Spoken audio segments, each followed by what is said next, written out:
Hi guys, I hope everyone's doing well.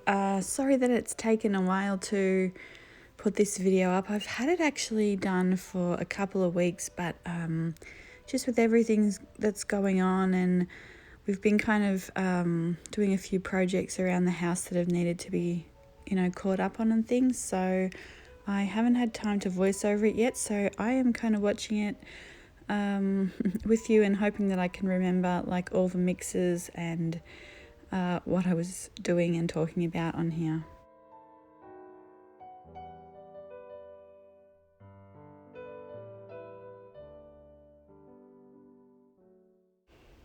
Okay, so today we are talking about a really special new color that I discovered. I was actually looking up holographic watercolor on Etsy, and I discovered a really nice shop, Nibs Pens and Inks, and she makes these beautiful handmade watercolors. And one of the special things about her watercolors is that she also does calligraphy.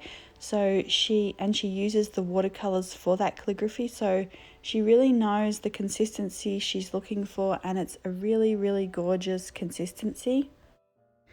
And so I will swatch everything from her shop. I'm still waiting for a few more things to come in, and I'll kind of swatch the collection at this point. But for now, we're focusing on Azalea, and it is a really, really gorgeous neon pink. So what I'm doing here, and I am going to do like a whole bunch, like a whole series of color spotlights with some of my favorite colors, my favorite ways to mix them.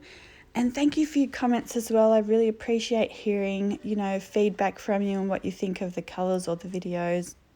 But for today, we are just going to focus on this one, and all the format for the color spotlights is going to be the same. So I'm going to swatch the kind of color swatches that I like to do on the side here, and then we'll get into color comparisons and some of the ways I like to mix it and kind of show it in a painting. So here I am focusing on the way that I like to do these swatches. So the top of the swatch is a full strength, so it's the color at full strength, or it's called the mass tone of the color. And then the next swatch I do, the kind of largest swatch in the middle, is a gradient wash with a little bit of backwash. So I like to put the color down, dip it in water, and finish the swatch so that you get the nice gradient, and then go back and actually put a little bit of a backwash into the color. And so that's what I did there. And then underneath it, I just swatch a swatch of water, and then get some color and just drop a little bit of color into the side of the water and see how the color disperses. So that is the color dispersion part. And I do have on my blog, I do have something to show how I do these color swatches, but for today, because she doesn't kind of have a lot of the other information about this color, it's probably not light fast, but I absolutely love it. So we won't go into the rest of the swatching today. We'll just leave that at that, and then we'll do some more of that on the next color. But what I'm doing here now is the color comparisons, and the first one I did was the Opera Rose, and you can see, I thought the Opera Rose was the brightest pink. I've always loved it. I still love it, but this one is just so much brighter. And then on the left there, I believe that was Schminker Ruby Red, which is also a it's more like a permanent rose. It's pretty close to Daniel Smith's Quinacridone Rose, the Schminker Ruby Red. And then underneath that I did Rhodonite, and then we did from Daniel Smith, and then I did the Brilliant Pink from Holbein, and then the last one there was, I believe, Winsor & Newton Potter's Pink. So I'm sorry that I'm not keeping up here with the video, but those are some of my most used or most well-known pinks or well-liked pinks. And then that here, I was just using the FW acrylic ink, and I believe it is the same color, but when I wash it out to do this swatch here, like it looks like it's the same color when I did the ink droplets, but when you sort of use a wet brush to paint with it, it's a little bit washed out here and it's not quite the same color. So I think I probably need to do that swab with a actual cotton bud, or maybe use my dip pen. So I'll probably come back and show you that in another video. So if you want to color match that with writing or anything, you can use it, but if you're going to use it with a paintbrush, it just doesn't quite have the same oomph as the Azalea. And then this is the Opera Rose, again, just to show the difference there. And then this here is just a gel pen that I have, and I think I just got this from Michael's, and it's the really bright pink one. So I'm using this, and you can see it's a pretty close match to this color. And so I believe I got the hot pink gel pen and the FW ink, the neon pink one, at Michael's. So I'm just trying to use things that you might have on hand or you have access to, so you can kind of compare that color to, especially on the in the pan. It doesn't show the color that nice, you know, in the pan. Like on the video, for some reason it's not coming out right, but you can see it on the page there. It is coming out right every time. You can see in the pan there, it's looking a little bit coral or something like that, but it's definitely not. The page is showing it the right way. So let me try and keep up with what I am doing here now, and figure out what I was mixing everything with. So I think the first swatch there, so the first swatch was the Azalea with the Holbein Jaune Brilliant No. 2, which I really love that combo. And then I also mix it with the Rivervale Phantom Fire, and I really love how these turn out. And I think I'm still mixing it with the Phantom Fire. I just added a little bit of the Opera Rose back in, so you can see the variation in the color spectrum that you can get from those three colors. I absolutely love that color combo. And then this is one of my other favorite ways to mix it. So I'm using a little bit of the handmade watercolor that I made a few weeks ago, but I am now mixing it with the Nibs Pens and Inks Dawn, and I really love the way this comes out with both these colors. I actually really love mixing pinks and browns. You get a really nice warm sort of color tone.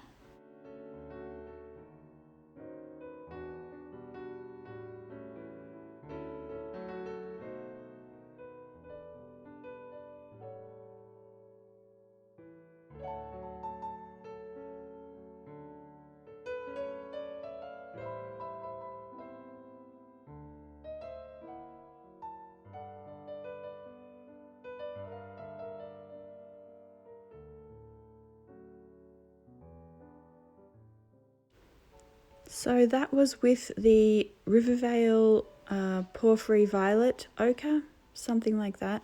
And I really love this as well, so really gorgeous combo there. And you could use something like a violet hematite, or a even just like a burnt sienna or something like that, a transparent brown, to create a similar effect. So here I'm mixing it with another handmade watercolor that I got offline. I believe it was something like Handmade by Alevra, Paints by Alevra, or something like that. Watercolors by Alevra, and it's a peach color, and I really love this mix as well. And I think though that I might be, when I run out of that peach, I might use the Nibs Pens and Inks Peach next instead. But I really love the way this combo goes, and I do like the watercolors. I just like the peach from Nibs Pens and Inks a little better. I'm also collecting a palette from her for my sister, like a Galaxy palette for her birthday, so I think that's going to be really nice as well. So I think this next colour is the Azalea mixed with the Potter's Pink by Winsor & Newton. I'm pretty sure that's what it is, and that's also really nice. It just gives the potter's pink a little bit more colour. And then I believe this one here was the potter's pink mixed with, the azalea mixed with the brilliant pink from Holbein. And then here I've mixed it with the ruby red as well, so that you can kind of see that as well.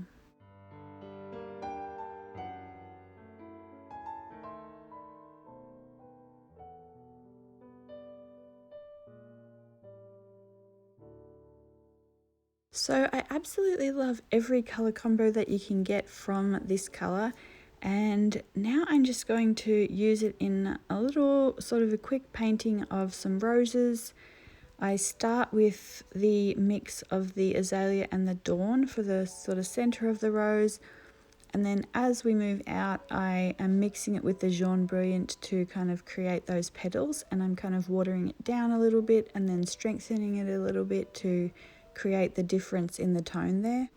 And again, you can create some of these mixes. If you have the opera rose, you can mix it with some browns to do the similar types of things. You can also mix the color with something like buff titanium or Naples yellow, something along those colors, and you'll get a similar effect here. But I highly recommend this watercolor. I know there's none in her shop at the minute because I did buy them, so only one's for me, but I am sort of gifting some, and I will buy more when she's got more in stock. But if you want the color, go ask her. I'm sure she'll be happy to restock at some point. And so now I'm just using the color somewhat full strength for the middle of the second rose, and then I think I'm mixing it with the peach, or possibly like with the peach and the phantom fire to create the that second rose.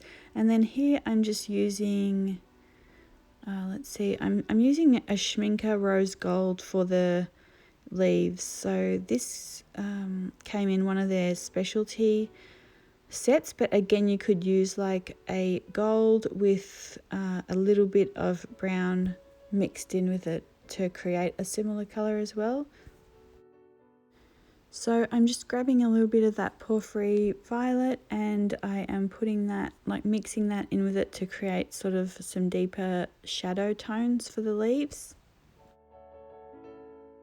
And again, you don't have to go and get all these colors. You can also use, if you've been following me for a while and you know I love the Winsor & Newton gold ink, and if you have the gold ink, you can use the gold ink and mix that with a little bit of a brown to create these similar types of tones for the leaves.